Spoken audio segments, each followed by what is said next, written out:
friends, this is Tim Binnall of BinnallofAmerica.com with the season premiere of BOA Audio Season 4. We are back. Your long 3-month wait is over, and I'm excited to be returning here to the proverbial microphone, presiding over the next 9 months' worth of BOA Audio episodes, which will make up BOA Audio Season 4. Hopefully you all had a great break, enjoyed your summer, the remainder of it, enjoyed the beginning of the autumn, and you've rejoined us now as we look out onto the horizon of 31 episodes of BOA Audio Season 4, beginning tonight with the legendary Jim Marrs. Before we dive into the preview for the program, we got a couple of in-house notes to take care of. For starters, I want to dedicate this week's season premiere episode to 2 former BOA Audio guests who passed away over the summer. Kent Daniel Bentkowski, who starred in 2 episodes in BOA Audio Season 2, and the esteemed Monsignor Corrado Balducci, who was one of the very first guests we ever had during our little mini-series known as BOA Audio, the X-Conference Sessions. I discussed these 2 great men at length during my appearance on Karen Dolan's Through the Keyhole podcast.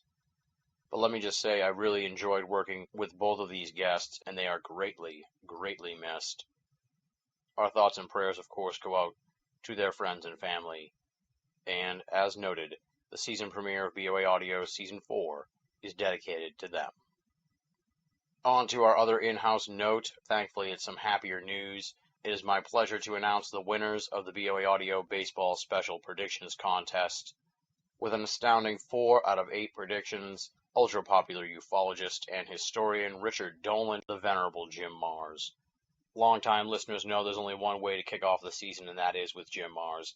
And we're going to be discussing his latest masterpiece, The Rise of the Fourth Reich. During this conversation, we're going to have some big-picture analysis of the book, along with examination of some of the finer details found in Jim's research. We're going to talk about what Jim means by the term Fourth Reich, the bizarre story of Rudolph Hess, the USSR space programs of the 1960s and how they were fueled by former Nazi scientists, infamous Nazi super soldier Otto Skorzeny, the little-known May 1979 assassination attempt on Jimmy Carter, plus Nazi social trends that have taken hold in contemporary America. In addition to all that, we're going to talk about the JFK assassination, the 2008 presidential election, the past year in ufology and 9/11 research, and, as is custom here on the program, tons and tons more. The wait is over. It's BOA Audio. It's Season 4. It's Jim Marrs. Let the games begin. For those of you who are unfamiliar with Jim Marrs, let me give you a little bit of background on him.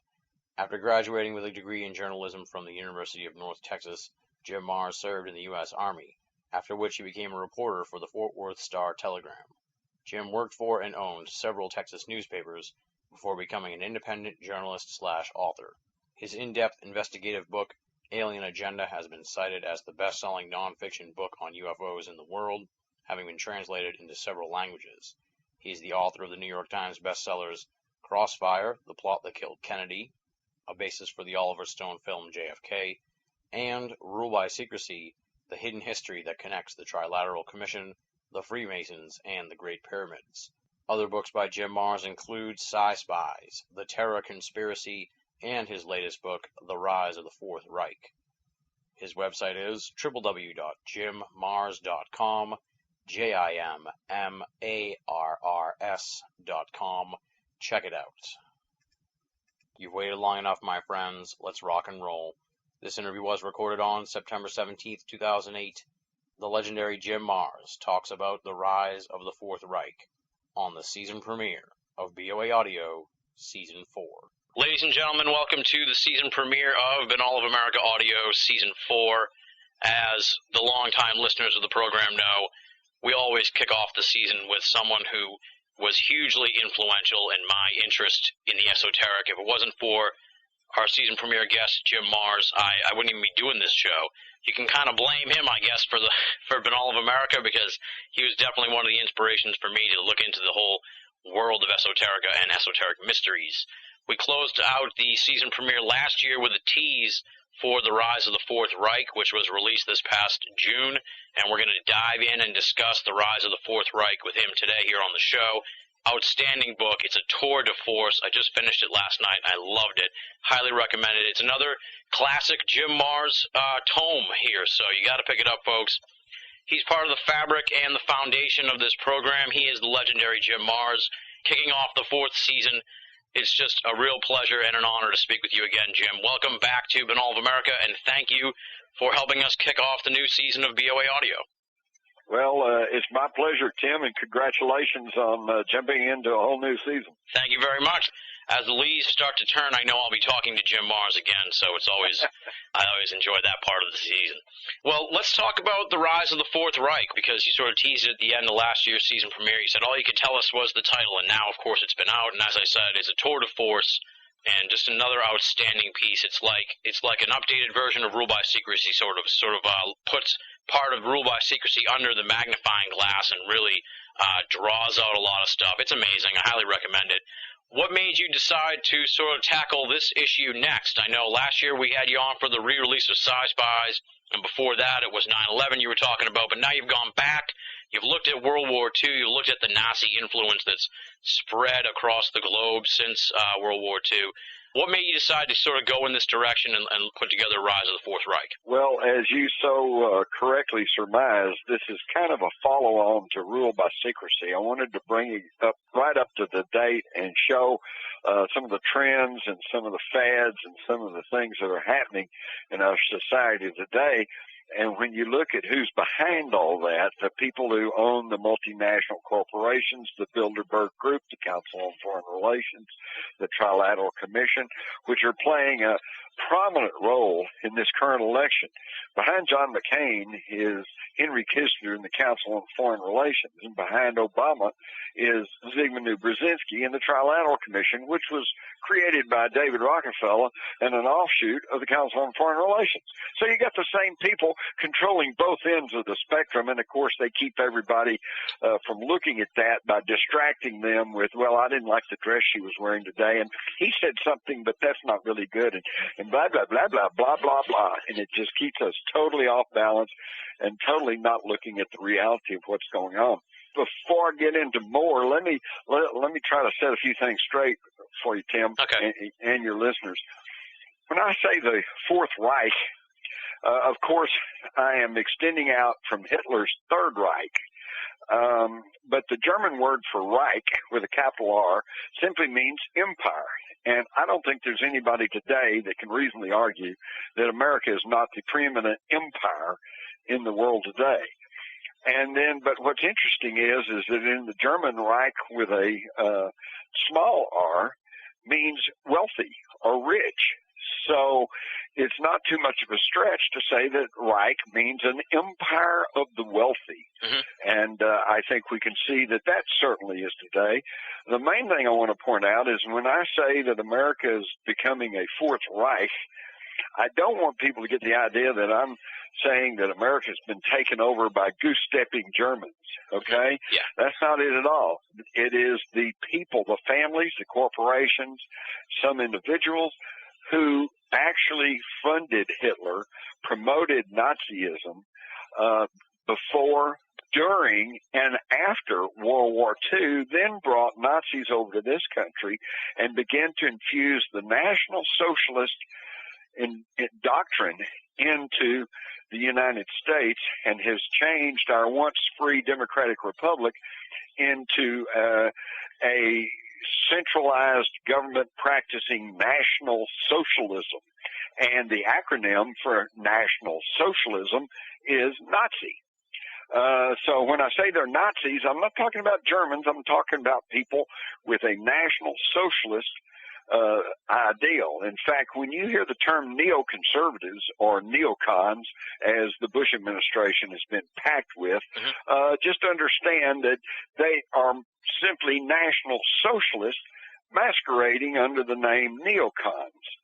And this is what throws a lot of people off, Tim, because they vote for Bush, for example, in the past two elections, thinking that they're voting for a good conservative, a compassionate conservative. And these are all good people. These are all rock bed, mostly Republican, Constitution-based conservatives, okay? And they want less centralized government. They want more border security. They want better education. They want to promote family values. They have all the right instincts, but they've been led down the primrose path by national socialists who have styled themselves conservatives, and it's thrown a real disconnect in there because these true constitutional conservatives can't understand why they keep voting for these conservatives, and all they get are more and more socialist programs. Exactly. Yeah, the beat goes on no matter who gets elected, it seems. Exactly. And we're going to see the same thing with this election. If you vote for Barack Obama, you're going to get the New World Order and the North American Union. And if you vote for John McCain, you're going to get the New World Order and the North American Union, only maybe not quite as fast. Exactly, yeah. It's just a matter of the window dressing, I guess you could say. Now, I want to dive into some specific points in the book because I read it, of course, as usual with my Jim Mars books. I read it with a fine-tooth comb. The first thing I want to talk to you about is you do a great job in the beginning of the book really talking about the world of the Nazis in the World War II era and that whole decade or so of dominance by them in Germany and the whole war pretty much. You do a great job talking about it. And I want to ask you about Rudolph Hess and his trip to England because I was really surprised that you sort of say that it may have been a secret attempt to sort of get some capitulation from the UK to the Nazis by the powers that be, you know, the royal family and the financiers and stuff like that in England. As long as the royal family could continue on, they were going to give up, I guess you could say, to the Nazis. Yeah, what it is that recently as 2007, some documents were made public in England that showed that during the war, the Queen Mother of England wrote that she was perfectly okay with a Nazi occupation of England as long as they guaranteed the monarchy. And, of course, this shouldn't be surprising anybody because the monarchy of England, the Windsors, who had changed their name from the Mountbatten, who had changed their names from the Battenberg, they're all Germans. They're of German heritage. So it's like, sure, we'll let our cousins come in and run everything. It's really amazing. And yes, the Rudolph Hess affair, which most people don't even know about, and yet it was a big deal at the time, and it's kind of been an ongoing thing because I remember as a reporter in the 70s and 80s, there was a growing worldwide movement to free Rudolph Hess. He was the last of the Nazi leaders. He had flown to England in May of 1941 and was taken into custody and was held for the rest of his life in Spandau prison outside Berlin. And there was a growing movement saying, look, the guy's you know, he's in his dotage. He can't be a harm to anybody. You know, why all this cost of these three powers, Britain, the United States, and Russia, providing guards for him and food for him, just let the poor old guy out. And, of course, just as they were about to achieve success in the release of Rudolph Hess, the British said, oh, he was found hanged, committed suicide. You know, because he was about to be released. So that should cause any thinking person to go, wait a minute, what's happening there? And, of course, the conventional viewpoint is that Hess just kind of went nuts, got an airplane, flew to England thinking he was going to try to arrange a peace agreement between Britain and Germany and thereby make himself a big hero and gain favor with Hitler. But after that happened, both Churchill and Hitler both basically said, well, he was just a lone nut, and everything went on. Well, what you'll read in The Rise of the Fourth Reich, of course, is that, as usual, there was a whole lot more to the story than meets the eye. And to just kind of cut to the chase, this was a genuine peace movement from Hitler, because Hess was in a plane specially designed by Willy Messerschmitt himself, and he had been trained by Hitler's own personal pilot. So, you know, this was not just some loose cannon operating on his own.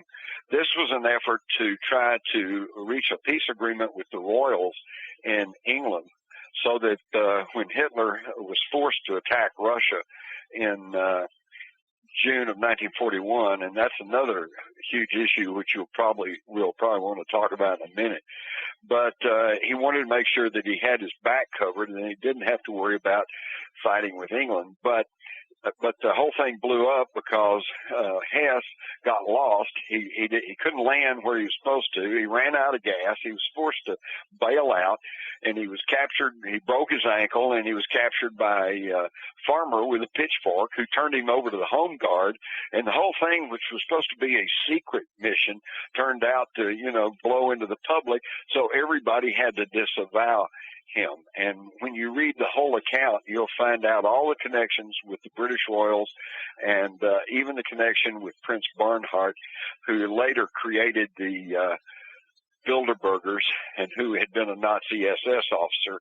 And you can see the maneuvering that takes place at these highest echelons of the globalists. Absolutely, yeah, definitely one of the highlights of the book for me, enlightening and really eye-opening part of the book. So that's kind of why I want to bring it up. Now, you sort of you intimate here that you'd like to talk about the move of Hitler into Russia. So let's talk a little bit about that, because it sounds like there's more to the story than meets the eye, or what we've been told in our of course. history classes. Being a lay historian and a kind of a buff on World War II, one of the things that always puzzled me was that in his book Mein Kampf, Hitler wrote over and over, he said, Germany must never again become involved in a two-front war, because that's what happened to them in World War I. They were facing Russia in the east and France and Britain and the Allies on the west, and it's just it's an untenable situation.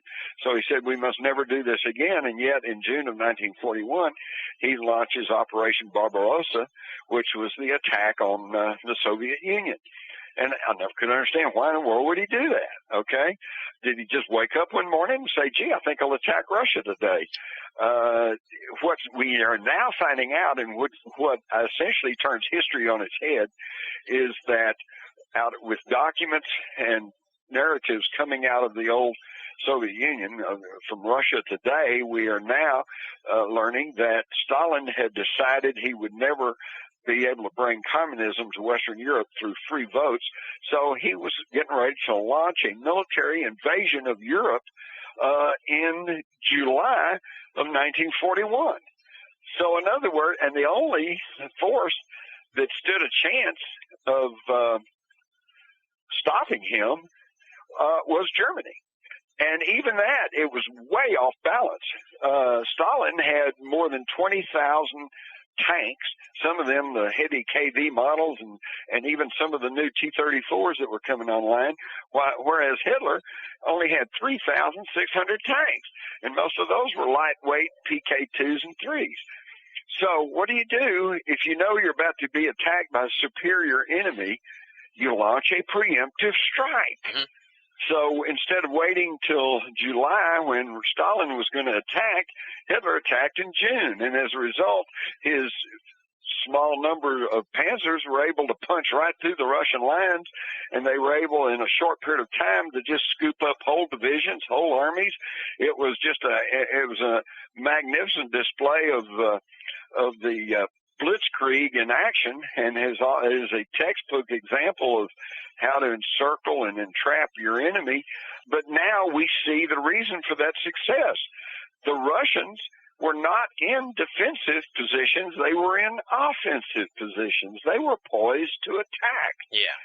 Okay, so see this, and all of a sudden now we see Hitler, instead of the mad dictator who's trying to take over the world. What he did was, and here's his own words in a speech to the Reichstag in December 11th, 1941.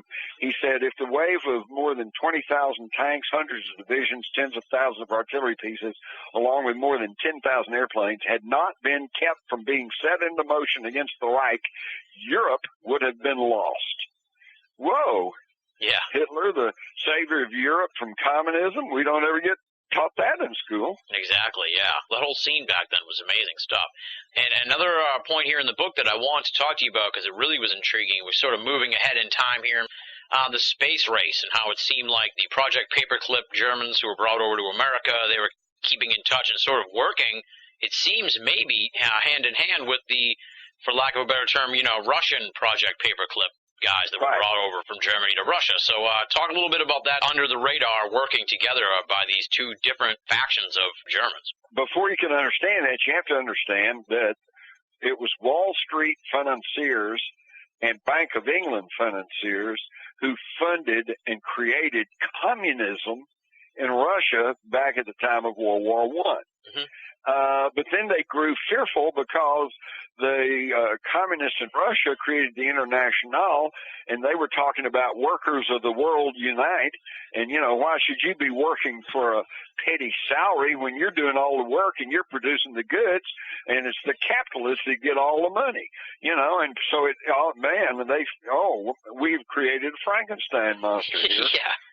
So they said, we got to put a stop to this. And again, the one country that was in a position to block the spread of communism from Russia was Germany.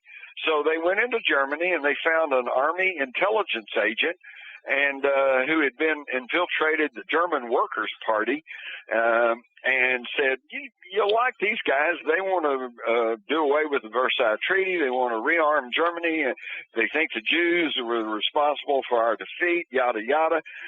And, of course, that was Adolf Hitler. So these same people who created communism then began to back Hitler as a block against the spread of communism. And then they found out they created another Frankenstein monster because those Germans just proved to be a little bit too efficient. They overran Poland, Czechoslovakia, and the Low Countries and France, and were threatening England. So it's like, whoa, we've done it again. Yeah. So you have to understand that the same forces are manipulating on a global basis. That's why they call themselves globalists. Absolutely. They don't really care about the United States. They don't really care about any particular country because they're looking at it from the overview. And so after the war, the Russians grabbed as many rocket scientists as they could. We grabbed as many as we could, and we both had German rocket scientists working both in the Soviet Union and in the United States. And what I show in The Rise of the Fourth Reich is that on the low level, they were in touch with each other. Apparently, there was under paperclip, there was very little scrutiny given to these scientists. They were allowed to go off on weekends. They were allowed to bring their girlfriends in and wives, sweethearts, and everything else. Their mail was not necessarily monitored. And so apparently they were in touch with each other on a low level, but the key thing is at the highest level, at the level of Allen Dulles, who'd been in the OSS, became the longest-serving director of the CIA, John J. McCloy, who was the High Commissioner of Germany after the war, and yet had been one of the primary funders of Hitler through City National Bank, which, of course, is now Citicorp. Same people are in charge, and they're bringing all these Nazis in.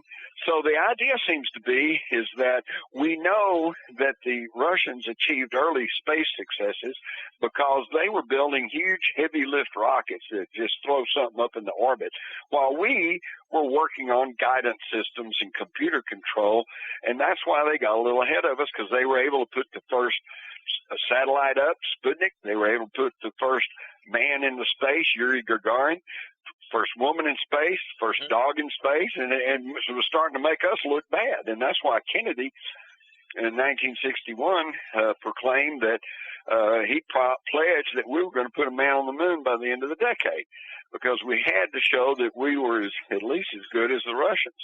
So the idea is that you have the Russian space program, public space program, you have the NASA U.S. public space program, but the people at the top were combining these technologies, and there's a third covert space program. And that seems to be the idea, and there is some compelling evidence to show that that very well may be the case. Yeah, that's really been intriguing me for a long time, the idea of a secret space program, and the more I hear about things, the more it sounds likely that that is the case. One character in the book who sort of shows up a couple times, I would call him a super villain almost, that's Otto Skorzeny. Talk a little bit about this Otto Skorzeny character. Well, you couldn't miss Otto Skorzeny because he was well over 6 foot tall and had a huge dueling scar down the left side of his face. In fact, his nickname was Scar. You know, I'm not sure that you could actually portray Skorzeny as an evil person. He was just a super good commando. Yeah. And he followed orders. He did what he was told to do.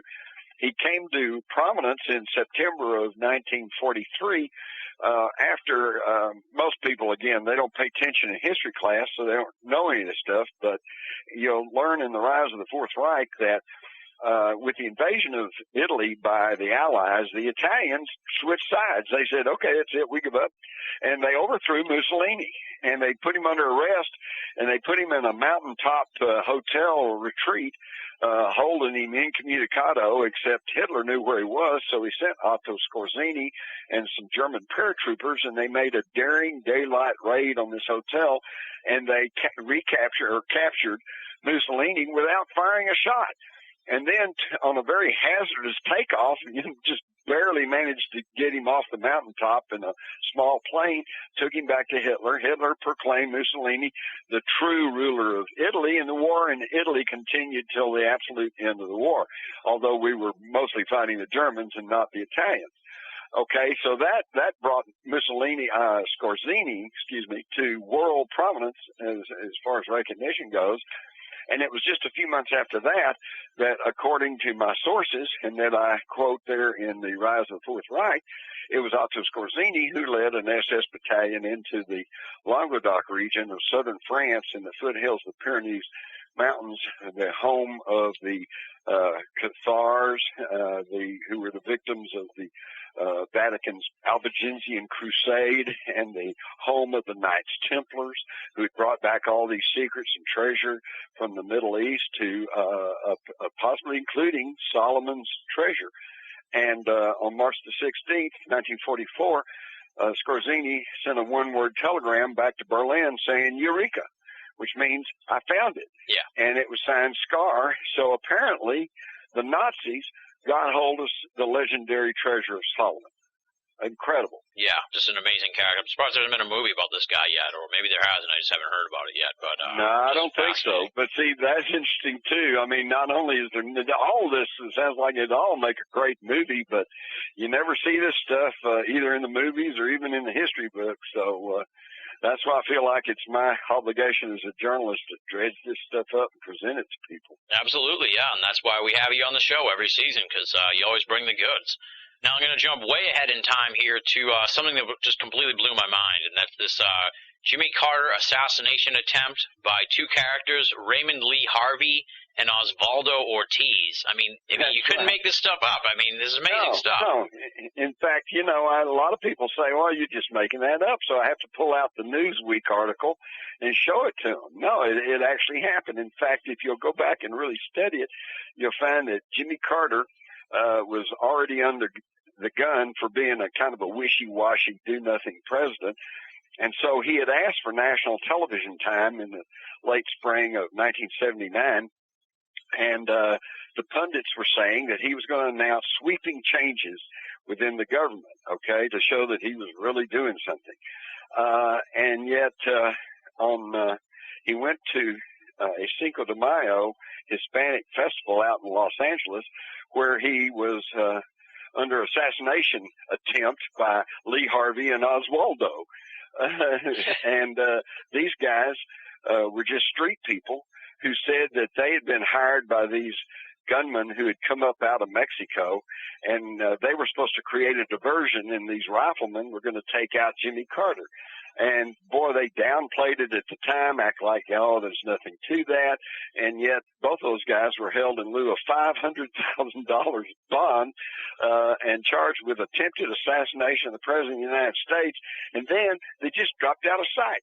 You'd think they'd still be in prison, but I could not find any record of them in the prison records today. So whatever happened to them, nobody knows. And, of course, Carter was not assassinated, but he obviously got the message because he canceled his national TV talk.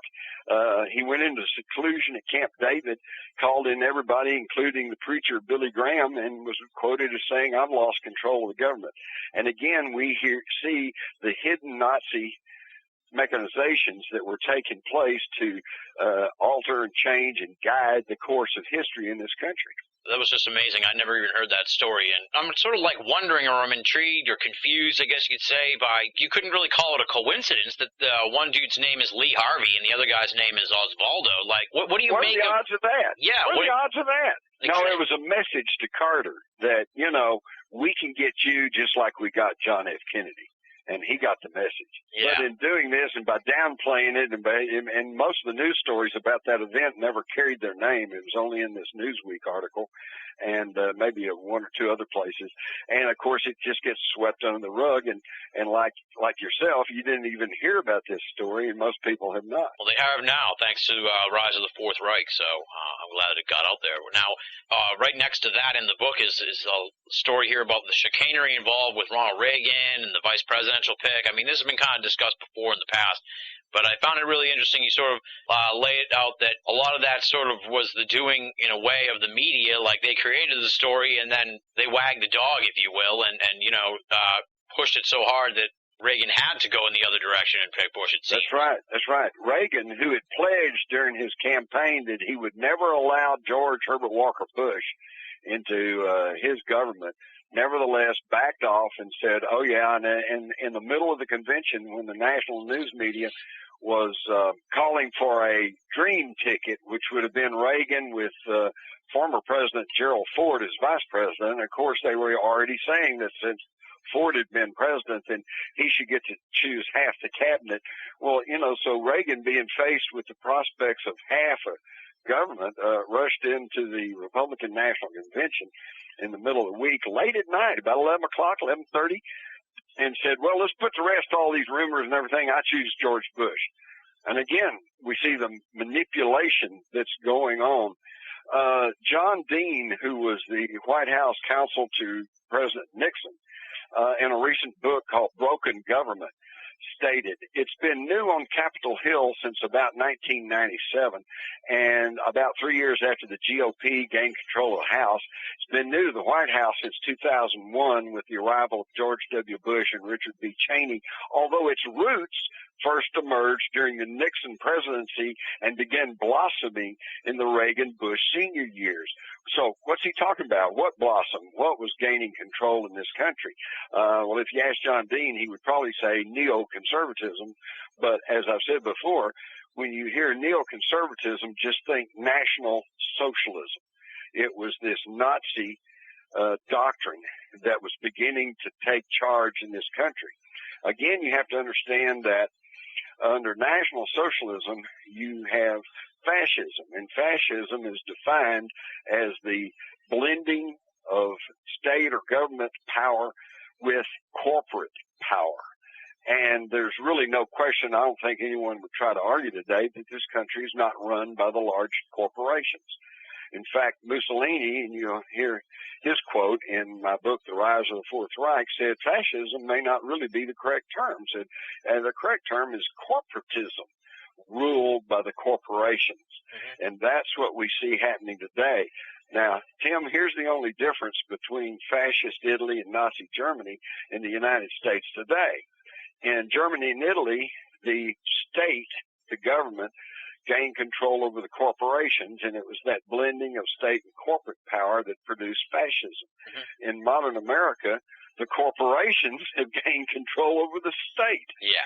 But the end result's the same. One of the things that you talk about in the book that was really interesting to me was sort of how a lot of these social trends, like vegetarianism and anti-smoking, I'm trying to think of some of the other ones, keeping people in shape, protecting the environment, anti-hunting, Exactly. The National Socialists were a New Ager's dream come true. Exactly. Talk a little bit about that, because I didn't even realize just how many of these social trends actually had root in Nazi Germany. Exactly. Well, Hitler was a teetotaler. He didn't drink. He didn't smoke. He wouldn't allow people to smoke around him. He started a massive anti-tobacco campaign in Germany that was becoming pretty effective until the war started. And, of course, when the war starts, everybody wants to smoke and drink to get away from reality. And but at one point, the Luftwaffe, the German Air Force, had actually banned smoking on all its properties. So he also was the first to institute anti-pollution controls in Europe. He also built the Autobahns, this wonderful system of highways. And so he was anti-hunting, and of course anti-gun, and they immediately used the gun registration list to take up weapons from anybody that wasn't a loyal Nazi. And so we see that that in that viewed from that standpoint, well, you know, some of these environmentalists of today and the back to the land movement and the people who are going for the alternative health care, I mean, they would have all been big supporters of Hitler. But here's the only problem with all that. Some of that stuff is probably fine and good, and I don't argue that there's should be the freedom to express opinions about how that we should not smoke, not drink, not eat meat. You know, Hitler was a vegetarian, on like that. But when you start codifying those ideas and those opinions into law and force people to do that against their will, that is fascism and totalitarianism. And we see that happening again in the United States today. For example, you know, I'm old enough to remember when Humphrey Bogart, Lucille Ball was on television saying, smoke Camels, they're good for you. Okay? And then they went through about a 20-year period where the tobacco industry was diversifying, getting out of there. And once they had gotten the bulk of their income diversified off into other products, then all of a sudden the health reports started becoming more frequent about how smoking causes cancer and causes all kinds of problems. And to the point now where cities and governments are now passing laws saying you can't smoke. Well, wait a minute. For example, here in Texas, I know it's this way in California. You go in a bar, you can't smoke. Yeah. Not because the guy who owns the bar says so, but because the state says so. And to me, that's not freedom.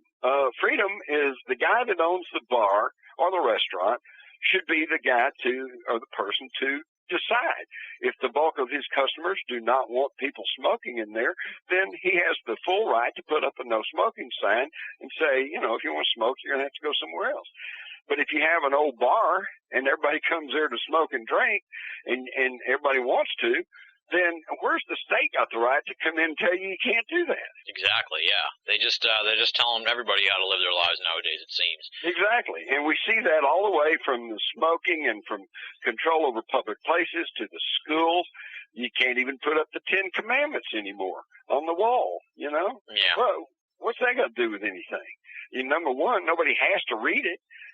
And number two, if you read it, you don't have to abide by it. And so what's the problem? It's just nuts. In fact, we've gone to opposite extremes. There are now some school districts up in the Northeast and maybe in the Detroit area that are allowing time for Muslims to kneel and pray to Allah at certain points of the day, and yet you can't put up the 10 Commandments or say a Christian prayer. Well, see, where's the equality and freedom in that? There isn't any, unfortunately. Where's the equality and freedom in that? There isn't any, unfortunately, it seems. We gotta spread this stuff around. Let's put it on the internet. You're listening to Binnall of America Audio. Great heavens! What kind of radio show is this? And we've talked at length here on the show before, you and I, about 9/11 and everything. Now, why do you think things seem to have picked up the pace so much? It seems like, you know, since 9/11 or since 2001, this push toward a global society, New World Order, everything else, seems to have just picked up pace amazingly compared to sort of the drip of it prior to 9/11. Right. Yes, they definitely have picked up the pace, and 9/11 was the big impetus, and that's why I encourage everyone to pay attention to the 9/11 truth movement. Yes, there's some weird theories out there, and yes, all of it's not 100% accurate because we don't know what happened, because all we've been given is a conspiracy theory. And that conspiracy theory is one of the weakest ones I've ever heard, which is namely that 19 devout Muslim fanatics managed to hijack 4 aircraft in one day and with no fighter interceptors, and then unerringly guide them and crash them into these 3 buildings, and one, of course, crashed in western Pennsylvania, and defeating our $400 billion defense system, while all the time being guided by a Muslim cleric using a laptop computer in a cave in Afghanistan. I mean, that's about the most ludicrous conspiracy theory I've ever heard, and yet that's the one we're expected to accept. And that's the one that the corporate control media has shoved down our throat and will not even give fair comment to anybody raising questions about it, such as, how does 2 planes bring down 3 buildings in New York? Yeah. If the war on terrorism is legitimate, and we have to be concerned about these terrorists who are trying to bring weapons of mass destruction into our country, how come to this very day they've not done any concrete thing to secure our borders? You know, and the 19 hijackers who they still say, well, that's who did it, even though they also say, well, the planes were just disintegrated and no bodies found, everything turned to ash, and yet we know those are the guys. Well, how come? Especially since European media, including the BBC, has accurately reported that at least 7 of those suspects were turned up alive in the Middle East. It wasn't even them. Yeah. And the head of the FBI admitted a few days after 9/11 that they were using false identities and fake passports and visas, and that they really didn't know who they were. Exactly. Well, so how do we know Osama bin Laden was behind it all if we don't even know who it was that committed the crime? And speaking of Osama, who we're still using as the big boogaboo, you know, Osama going to get you if you don't give up your freedoms. The FBI now has publicly stated that the reason that they did not have on their most wanted list Osama bin Laden wanted for 9/11 is because they have no hard evidence that Osama bin Laden was behind 9/11, which happens to be the truth. The whole thing is just a sham.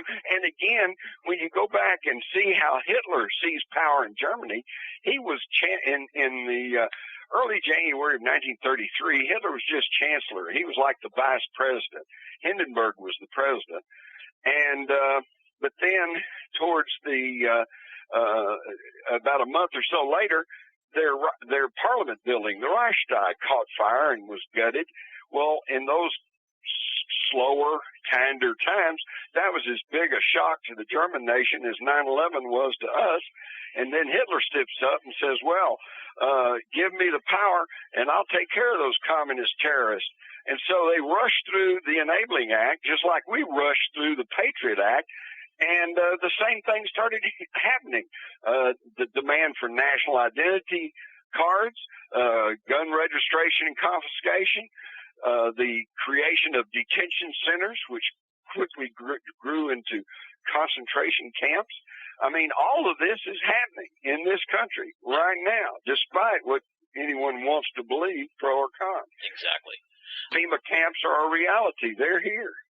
When this Reichstag fire happened, was like how we have the 9/11 truth movement, was there any sort of like Reichstag truth movement, or were people sort of not as cynical as they are now? No, because number one, people were more trusting in that day and time, and when the Nazis had complete control over the media, they had control over radio and they had control over the newspaper, so they only got one side of the story, which is the same thing happening today. Yeah. Okay?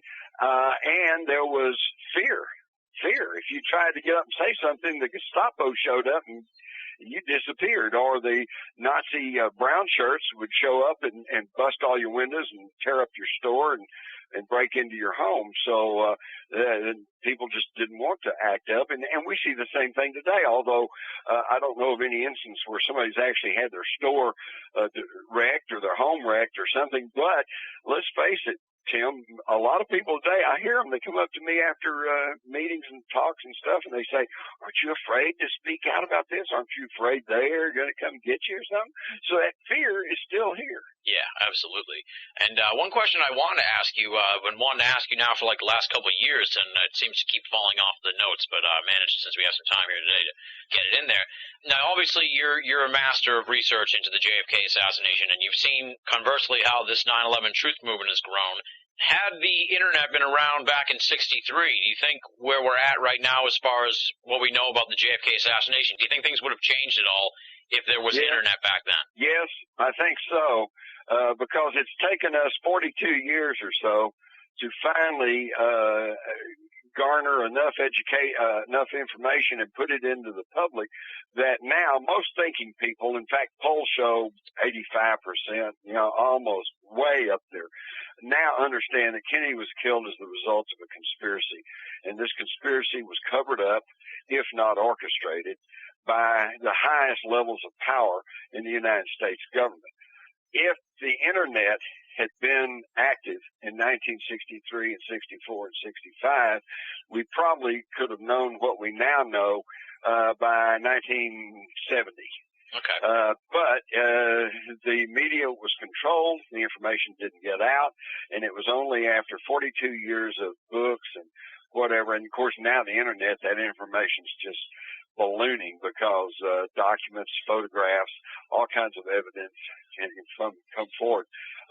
One example is that I know even back in the 70s, I was trying to tell people that David Ferry, a man connected to both the CIA and the Mafia in New Orleans, was connected to Lee Harvey Oswald, and the government and apologists were all debunking that, saying, no, that's not true. They never knew each other, yada, yada, yada.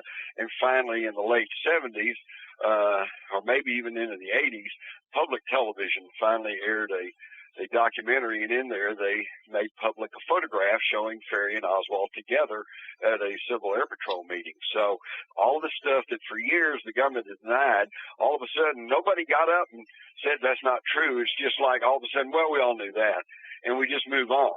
Yeah. For example, young people today, they've all seen the Zapruder film.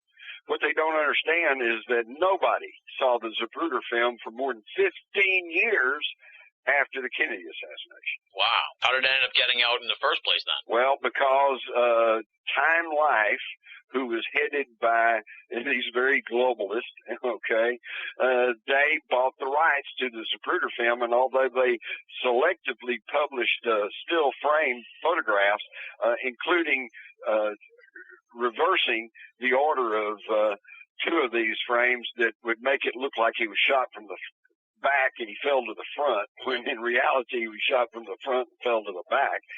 But they bought the rights to it, and they held on to it, and nobody got to see it until the mid-'70s when actually, I think what happened was that when Garrison in 1968-69 was trying to prosecute Clay Shaw in New Orleans as being part of a conspiracy to kill Kennedy, he subpoenaed the Zapruder film, and Time Life fought it all the way to the Supreme Court. But the Supreme Court, which had not been packed by neocons at that time, ruled that no, this is a legitimate subpoena. You're going to have to turn over a copy. So grudgingly, Time Life turned over a pretty poor copy of the Zapruder film to Garrison investigation, and of course they jumped all over it, made copies, spread it out all over the place, and within a few years, one of those midnight talk shows, I think it was Dick Cavett, they actually ran it for the American public, and that was the first time anybody had ever got to see the film. Wow. And now you've kind of already touched on what are your thoughts here as the election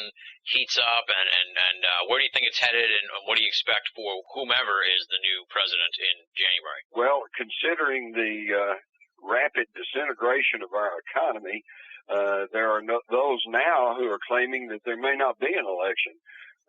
But I'm not quite buying into that, because the people behind the Bush administration, behind McCain and Obama, they're not stupid. And I think they realize that if for whatever reason the November elections are either suspended or postponed or whatever, that's going to push a lot of Americans who are just kind of now on the fence. They're just indecisive. They're not sure who to believe or what to believe, and that would push them right off the fence. And I could envision the villagers marching on Washington with pitchforks and torches. So I think they'd want to avoid that. But I think that we are in for some very destabilizing times as they try to gain control over the economy. The main thing is, and this is why I would really encourage your listeners to grab a copy of my book, The Rise of the Fourth Reich. Give it a read. Think for yourself. I'm not a politician. I'm not an evangelist. I'm not asking for your belief. I'm presenting you with some documented information. And you can make up your own mind as to whether you believe it or not, and more importantly, what you choose to do about it. But I think we all understand, and we all sense that the United States of America has gone off course. we've gotten off on the wrong path somehow. The problem is we don't know who to blame for it. The conservatives blame the liberals. Liberals blame the conservatives. Republicans blame Democrats. Democrats blame Republicans. And I think that what we need to do is, if you'll read the information in my book, The Rise of the Fourth Reich, I think you'll understand that it's these self-styled globalists who funded communism, who funded Hitler, and who are now trying to build a Fourth Reich in the United States.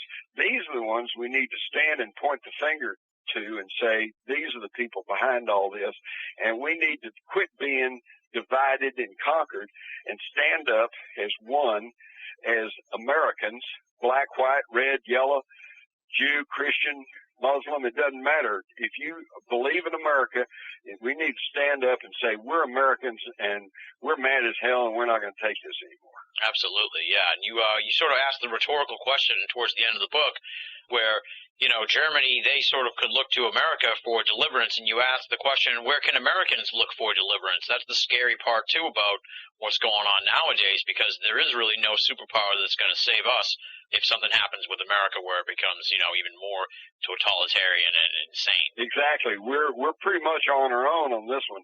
And that's why it's incumbent upon anyone who cares about this country, its future, which means the future of your family, your children. You better start paying attention now, and you better figure out what you can do to rectify the situation, or we're all going to end up in a Nazi state, a national socialist state, where everywhere you go, you have to show your IDs, by computer and satellite, you're tracked 24/7. You can't even do any business. You can't go anywhere or buy or sell or do anything unless you have the approval of the state. And, of course, this is a 1984 Orwellian society that I don't think anyone truly wants if they understand the true situation. It's pretty scary. And do you have hope, I guess, is the question, too? Do you have hope that we can avert this? Or are you and I part of the minority of people who are actually thinking about this, and a lot of the sheeple are sort of, you know, they're going to be led to slaughter? I mean, I'm a little worried about that. Two thoughts there. Number one, it's been well established that at the time of the American Revolution, which established this country as a free and independent democratic republic, only about 20% of the population truly supported the revolutionaries. And most people either wanted to stay good British citizens or they didn't care one way or another. And I think we see that in our country today. But you see that the colonists, the revolutionaries, won out. The next thing is there are more of us than there are of them. You know, yeah. These globalists only number in a few thousand, and we're a nation of almost 300 million. If everybody just stood up and said, no, I'm not going to do that, and then we wouldn't be doing that. And I've heard that all my life about the Germans with Hitler. Hitler was just one guy with a funny mustache. And if he said, you know, today we'll attack Russia, and everybody went, no, we're not going to do that. Yeah. Well, it wouldn't have happened. But the scary part, I guess, is that they didn't. And that's what I worry about here with the Americans, too, that they're not Well, that's what's happening today. People are just so, I hesitate to say apathetic, because apathetic indicates they just don't care. Well, I think most people do care. The problem is they're just paralyzed because they don't quite know what to do about it, and they don't know who to believe. They don't know whether to listen to Rush Limbaugh or Ralph Nader or you or, you know, I don't know. And so it's time to start doing your homework, read a little bit of history, find out where we came from, how we got to the point where we are today, so we can make some intelligent decisions about what we want to do tomorrow. Absolutely, exactly. And I'm going to put over the book again here, The Rise of the Fourth Reich. Outstanding stuff. You can get it at pretty much any major bookstore and any small bookstore probably, and online as well. So it's easily available. You got to pick it up, folks. And at my website, jimmars.com, JIMMARRS.com. There you go, absolutely. Now, it's been a year since we talked to you. Let's sort of just touch on some of the other weird realms that you've explored. Let's talk about the UFO phenomenon a little bit. What do you think of the past year's stuff? We had a major Stephenville thing. Seems like the media is picking up on UFOs again. Larry King's probably done half dozen at least episodes, when prior to that he'd maybe done, you know, 3 or 4 in the last decade. So it seems like UFOs are hot again. What's your thoughts on this? Well, I'm not I'm not going to say, Tim, that we're turned the corner, but I really think we're at the corner in the UFO issue. For the past 60 years, egged on by official but covert government policies of denial and ridicule, there's nothing there, folks. There's nothing there, folks. And if you persist in saying you saw something, then you may be a little bit mentally unbalanced. And that has been very effective to close off discussion of UFOs. But as you've said, some of the more recent sightings, the O'Hare thing that happened in November of 2007, the Stephenville sightings, and what I see as the major change here is not that the government's opening up anymore, but that the news media is now treating it as a legitimate news subject and is not routinely ridiculing people who come forward and say that they've had these experiences. For anyone who chooses to actually research this issue, even if you discount 80% of the sightings, reports, films, photographs, it still leaves an incredible amount of evidence that something very unearthly is taking place in our skies, and probably not attributed to human technology. And then if you study further, you'll find that this is not a recent thing. You go all the way back to the Bible. Ezekiel saw the fiery wheel in the sky. Hello? A UFO, a saucer? You go back to the ancient Sumerian tablets in cuneiform, which are still available because they would etch those cuneiform characters into mud and then bake them so they're stone, they're brick. And these are still in existence, and they talk about the people who came from the heavens and landed on the earth. Yeah. So I don't know, for people to say there's nothing there only tells me that they've got a mind that's just wired shut. There you go, yeah. And then to sort of like bring these two issues together, we talked here about this rise of the Fourth Reich, this empire that is America. How do you think the UFO phenomenon sort of fits into that? I mean, do you think maybe they'll use that? A lot of people have speculated that they'll use that as sort of a global uniter in a way at some point. Are these things working together is what I mean? You know, are they going to cross paths some point? Yes, they will, but then therein lies a big danger, because it's been even stated by people who have knowledge of what the plans are, that once the threat of worldwide communism died away, which it has, then next there would be the threat of international terrorism, which of course is what we're in the middle of right now. And then they say that when that doesn't work, the next outside enemy is going to be a threat from space. But Werner von Braun, who was the most highly decorated Nazi of them all, and who came over here and was the father of our modern space program, as he said, it's all a lie. Okay? So it's really incredible. And, of course, if you accept the idea that there are extraterrestrials involved here and that they have been involved all through history and that they're still here, then, of course, it stands to reason that if their objective was to capture all the Earth people or destroy all our cities like in the movie Independence Day, they certainly would have done that long before now. Yeah, exactly. So obviously that's not the plan, and yet you're right. Once they condition the population to the existence of extraterrestrials and life in space, then we're going to be prey for another false flag operation that they will blame on spacemen and say, okay, give up the last of your remaining rights so we can protect you. And unfortunately, there will be too many people who will go, oh, yeah, please take all my rights, just protect me. Exactly, yeah, that's the scary part. And you say, and we've sort of talked about how things are speeding up with the post 9/11 world, and that maybe we're at the corner of the UFO thing, so it kind of seems like maybe we're at the precipice of these two crossing paths, you know, within our lifetime, within a decade or so. I don't know. Oh, hey, Tim, not just within our lifetime. I think we've got 2 to 4 years. I think things are speeding up because it's as though the people who understand truly what's going on, who have the overview, and particularly the globalists who are trying to manipulate and control everything, I think it seems to me that they realize that we're on some kind of a time frame here. There's something coming up that they feel like they've got to get a lock on us before that happens. And I don't know if it's contact with extraterrestrials or maybe giant geophysical changes, earthquakes, and we already see these tremendous hurricanes and tornadoes, and we've had volcanic eruptions on the North American continent. I mean, and all this within the past 20 years.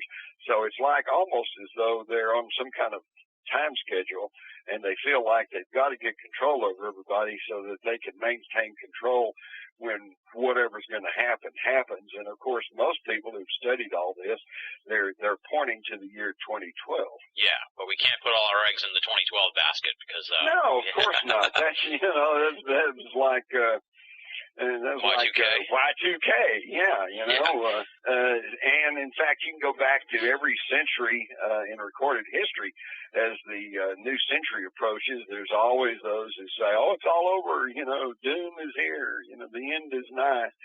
But this one, there seems to, I don't know, this one there's more than just a few prophets or crystal ball gazers. This one there seems to be, for example, in December of 2012, the Earth will come into direct alignment with the center of the galaxy, and they are already picking up radio signals coming from the center of the galaxy on a regular basis, indicating, even National Geographic raised the question, could this be from an intelligent source? So there's just lots of wild things going on, and all I can say is keep your powder dry and keep both feet on the ground and just stay balanced and ready to go any which way. Let's do the what's next for you. Last year you teased the rise of the Fourth Reich, and you delivered, of course, over the summer. It's an outstanding book. What do you got in the pipeline that we can look forward to in the future from Jim Marrs? Well, this one I can talk about because this will happen before the end of the year, sometime about November. I'm due out a book that I did in conjunction with the AboveTopSecret.com website, and it is called Above Top Secret, and it is about 25 of the top conspiracies, mysteries, enigmas that we face today. And I think everyone's going to get a really kick out of this one because it's not the heavy footnoted type, academic type work. This is just my description of these various controversies, and we're trying to give both pro and con. So it would be a one-stop shopping. You get this book. If you've ever wondered about what about UFOs, if you've ever wondered, is God an alien? If you've ever wondered about, is there a Nazi base in Antarctica? If you've ever wondered about what was it that hovered over the Gate 17 at O'Hare Airport, what came over Stephenville, is there really alternative energy sources available and that are being suppressed? Is the Federal Reserve System a scam? Who killed Kennedy? If you've ever had just the slightest question about what that is, here you go, this one book, and you'll get the overview from both sides. Nice. It'll be out about November, available in any bookstore. It's kind of funny how some mysteries sort of fall out of vogue, if you will, like spontaneous human combustion or Loch Ness Monster. I mean, these were things that were really big when I was a kid, like in the 80s, and now they're barely mentioned as part of today's esoteric milieu, if you will. But, Tim, let me ask you this. And both those you mentioned, spontaneous combustion and the Loch Ness Monster, have they been solved? No. No. Yeah, so, exactly. Again, we don't have an answer to that, so we'll just ignore it. We'll act like that's not happening. But there's still mysteries, and they're still there. And it's just that since science can't definitively explain them, then we just ignore them and act like they're not happening. Same thing with the crop circles. They're still going on. Some of the crop circles for the 2008 growing season are some of the most spectacular they've ever had. And yet the media won't touch it. Nobody thinks about it. And if somebody does think about it, there's always somebody who go, oh, well, old Doug and Dave, those pub crawlers, they said they went out with a board and did that. And even the news media parrots that. without taking into consideration that the one growing season that Doug and Dave said, oh yeah, we went out with a board and a string and we stomped down all the crop and we made those crop circles. We must have made about 200 of them. Well, they don't go and check that there were 2,000 of them that particular season, not only in England, but also in Canada, Australia, United States. So, boy, Doug and Dave really got around. There you go. All right, so you got the Above Top Secret coming out probably, you say, in November. What else you got up? Anything, speaking engagements you want to mention or anything coming up? Yes, I will. In fact, October the 25th, right here in Fort Worth, we're having the first annual Texas UFO Forum. UFO, you find out. Wow, nice. And it'll be me, it'll be Nick Redfern, who has written several books pertaining to the government, what the government knows about UFOs, and we're going to have Ken Cherry, who is the state director of MUFON and led the investigation into the Stephenville experience. Then on November the 7th, 8th, and 9th, I'm going to be speaking at the 6th Annual Crash Retrieval Conference in Las Vegas. Later in November, from November 21st to the 23rd, I'll be in Dallas for the Lancer JFK Conference. And we'll be there on Saturday the 22nd for the anniversary at the Grassy Knoll. There you go. Okay, nice. Sounds good. And aside from the Above Top Secret, anything else, any other big books coming out that we can look forward to, or are you keeping those under your hat for now? Yeah, well, I've got some things stewing around in my small brain, but I'm going to keep those under my fedora hat for the time being. There you go. Well, I always look forward to your books, and looking forward to Above Top Secret, and I'll keep my eyes peeled for anything else coming down the line. Thank you for your kind words about the rise of the Fourth Reich, and I'm glad that you appreciated the information in there. And by the way, you hadn't mentioned this, or maybe didn't know this, but a couple of weeks ago, even though it had only been on the bookshelves for less than 2 months, the rise of the Fourth Reich actually hit the extended New York Times bestseller list. So I thank you, and I thank your listeners that are following my work and have contributed to that immediate success, despite a not very much publicity. Well, Jim, I can't thank you enough for coming on the show. As I said in the introduction, you're the fabric and the foundation of this program. You were the very first guest on BOA Audio Season 1, Season 2, Season 3, and now for Season 4. I'm humbled by how successful this program has been, and I know that a big part of that is from help from people like you who gave me the chance and talked to me before we even done any interviews, and I really appreciate that. And as I've pointed out on endless occasions, if it wasn't for Rule by Secrecy, there wouldn't be any Binnall of America. So you're a hero to me. You're a mentor in a lot of ways. I have a world of respect for you, not just for the work that you've done, but for the wide berth of work that you've done. I mean, there's very few people that can speak intelligently and in depth on JFK, UFOs, parapolitics, 9/11, and now, of course, with the rise of the Fourth Reich, the whole Nazi emigration and expansion and the whole National Socialist thing. I mean, you just do it all, and I find that just so refreshing in this world of esoteric specialization that you're just a master of all these different realms. It's been just great to have you back for the 4th time to kick off Season 4. So thanks again for coming on the show, Jim. Well, thank you, Tim, and thank you for all those accolades. But let me point out, I think another reason maybe for your success is the fact that unlike most of the mass corporate media, you actually deal with truth, with real subjects, and with subjects that are of great interest to a large number of people. And you don't pull any punches. You just give the information. And so people respond to truth, I've found. Well, thank you very much for those kind words. I appreciate it. That does it for the season premiere of BOA Audio Season 4. Big, super huge thanks to our very special guest, the legendary Jim Mars, for joining us for the 4th straight year to kick off the new season of BOA Audio. You can find out more from Jim at the website www.jimmars.com, JIMMARRS.com. Check it out. Up next, since it is the first episode of the season, we're going to eschew BOA Audio listener feedback. Let me just roll out the contact information for you. If you want to get in touch with me and be a part of listener feedback, we'll bring it back next week, of course. Here's how you get a hold of me. Either write to boaaudio@hotmail.com, or simply go to binnallofamerica.com and click the contact button in the menu there on the left-hand side of the screen. Or you can join up at the official BOA forum, www.theusofe.com, theusofe.com. You can also get to that by clicking the forum button at the BOA website. That'll bring you to the US of E. It's totally free. Join up and kick off your shoes. Join in on the conversations. We'd love to have you as part of the BOA forum. I've got a huge pile of listener feedback that has accumulated over the summer. I'm sure I'm going to dip into that starting next week.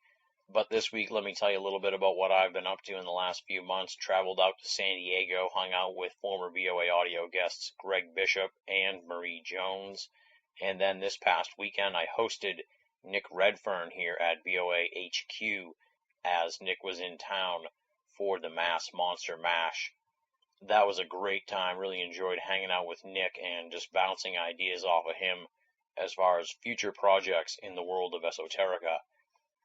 Also, while I was at the Mass Monster Mash, I met one of the great BOA audio listeners, came over to my table there at the conference. His name was Joe.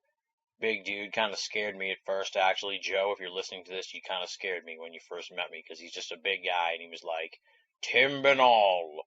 And I was like, oh shit, this guy's going to stab me. But he didn't stab me. He told me he was a frequent listener of BOA audio, and he got hooked on the show via his 17-year-old son, Joey. So I'm going to give a double shout out here to Joe and his son Joey, who I did not get a chance to meet. I guess he was back home in Pittsburgh. Big shout out to those two great BOA audio listeners. Thanks for coming over to the table, Joe. Thanks for not stabbing me as well. I was terrified. Other stuff going on for BOA. We're a part of the Anomaly Radio Network, of course, and this summer we joined up with the Black Vault Radio Network. And we also joined up recently with the Paranormal Radio Network, which is run by Joe Montaldo. So for all the great folks who are listening to us on the Anomaly Radio Network, Black Vault Radio, or the Paranormal Radio Network, thanks for listening to the program. Check out binnallofamerica.com for our vast archives. I believe this is episode number 95 or 96. I don't know. I'd have to check my notes. But we've got a huge archive. Dig into that archive. I'm sure there's an episode or 2 or 8 that you'll be interested in hearing. Other stuff going on. We're going to try and spice up the end of the program here. I felt like it got a little stale towards the end of season 3, and I don't want to get into the habit of just repeating myself and doing the same shtick at the end of the program each week. So we're going to try and spice up the end of the show here. One thing we're really close to having wrapped up now is the BOA Audio spin-off series that we were teasing last spring, BOA Audio After Hours, which is going to spotlight some of the great BOA staff. I've already taped a few of those interviews. I expect I'll tape the rest of those over the next month or so, and hopefully we'll have BOA Audio After Hours coming to you at the end of each week's edition of BOA Audio Season 4, starting, I don't know, sometime in December maybe. Let's shoot that as the goal. On top of that, I'm looking at maybe doing a little bonus audio at the end of each week's episode.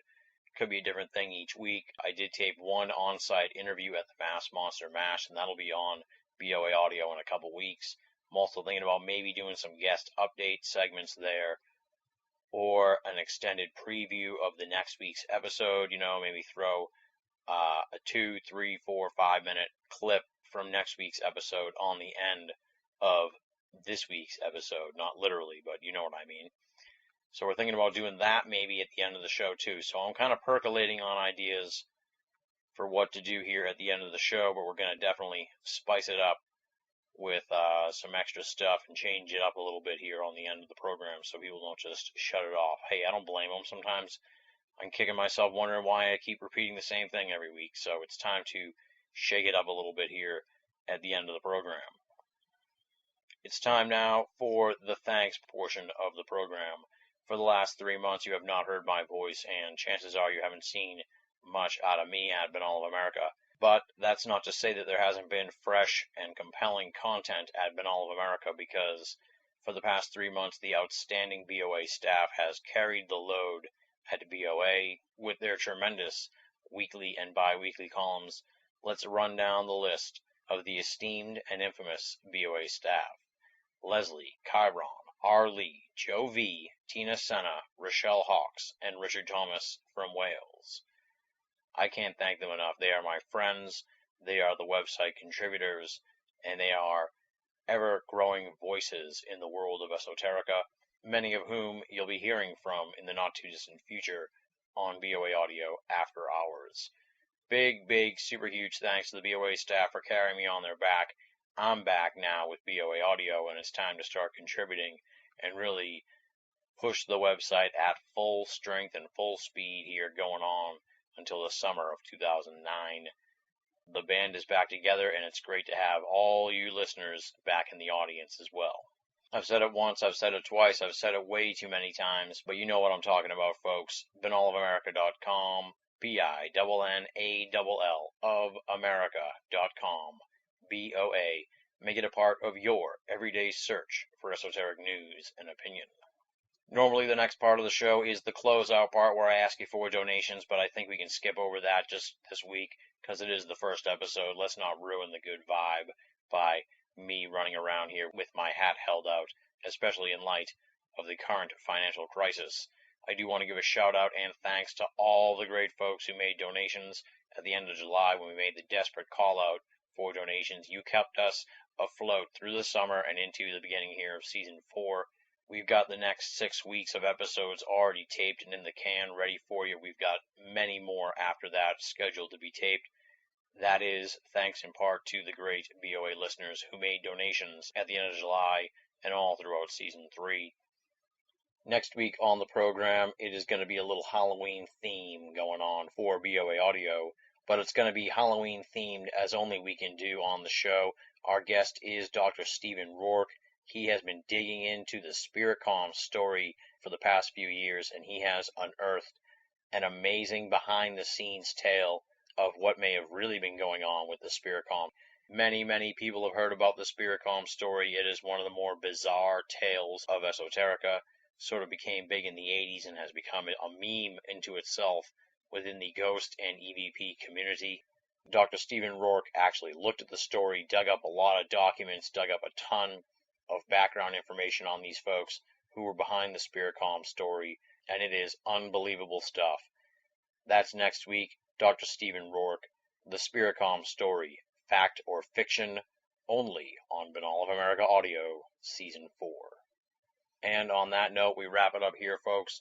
Thank you so much for listening. Thanks for coming back to Binnall of America Audio. I am just beyond excited about Season 4 and where this program is going to go over the next 9 months. Check out BOA. We've got a little audio preview of the first batch of guests that we've already taped. That'll give you a sort of sample of what's to come over the next 6 weeks or so on the program. Come on back next week for Dr. Stephen Rourke. Until then, this is Tim Binnall, thanking you for listening and signing off.